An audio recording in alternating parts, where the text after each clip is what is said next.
So when you hear Marco Rubio come out with Senator Mike Lee and they list this tax plan, what do you think? Well, I admire anybody that comes out with a proposal to do something better than we have.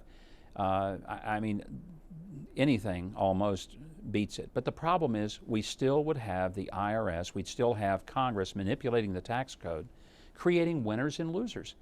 Brett, one of the reasons this country is in the mess it is in economically is because the donor class feeds the political class, who then in turn provides tax benefits and shelters and all kinds of options for the donor class. And I'll tell you who's getting gut punched. It's all those people out there sweating through their clothes, people who get dirty doing the jobs they do, lifting heavy things. They don't have anybody in Washington fighting for them and for their tax consequences. There's nobody that's making a way for them to do better. And so the fair tax actually gives those folks, the ordinary working class people in this country, gives them an opportunity for the tax code to work for them rather than to work against them. Immigration, where are you? Fix the border. I mean, you don't have a country if you don't have a secure border, and we don't have one. And everybody wants to talk about what do we do with all the people who are here. The best way I can describe it is that we're getting the wrong question in the wrong place.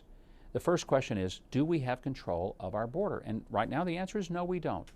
So rather than spending a lot of time in political capital fighting over what are we going to do with the folks who are here, let's let it be known to the world, this door, this wide open, come when you want, do whatever you want, be from wherever you want to be from, is over. And then we'll talk on to that. It's like if your pipe burst in your kitchen, you don't go down to Home Depot and shop for a new sink until you fix the broken pipe and stop the water flowing all over your floor. We got to stop the water flowing on the floor. Then we'll go down and find out what the new sink looks like. But I'll tell you, it won't look like amnesty. That much I think most Americans, Democrat and Republican, I think people agree that that's not an appropriate way to deal with the amnesty or with the immigration issue. Strong supporter of Israel.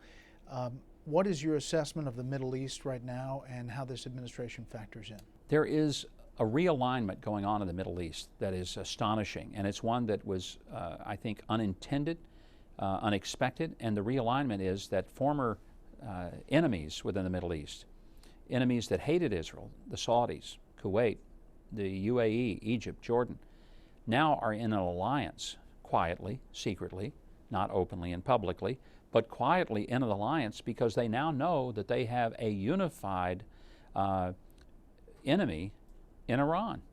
And the amazing thing is that in many ways, the incompetent policies of this administration under Obama and Hillary Clinton as Secretary of State has led to an uncanny alliance where people recognize there's a difference between good guys and really, really bad guys. A few years ago, former Chairman of the Joint Chiefs, Mike Mullen, said that the biggest national security threat could be the national debt. What's your plan to deal with national debt, entitlements, the big movers that we never seem to address here in Washington? Well, the truth is we can't tax our way out of the debt. We can't cut our way out of the debt. The only way we can deal with the debt is to grow our way out of it. And one of the reasons that I'm a strong supporter of seeing a major shift in the economic foundation of America through the fair tax is because this brings good-paying jobs back to the country. Jobs that we've lost because we've entered into trade agreements where China cheats, they get jobs, their economy now has outgrown ours. The manipulation of currency, not only in China, but South Korea and Japan, has had a major impact and effect on manufacturing as well as products here in the United States. And we've played the role of chump. We need to play the role of champion. So when you hear the argument about civil rights and from gay men and women, how do you respond? Well, if by civil rights we mean people have a right to live where they want to live and shop where they want to shop and do what they want to do, absolutely, everybody has that. But I would hope we don't criminalize Christianity.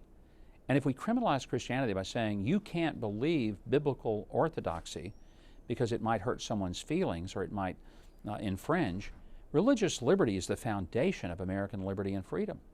And we cannot create a brand new class of protection that is not racial, that is not inherent, and somehow believe that that supersedes the First Amendment and religious liberty.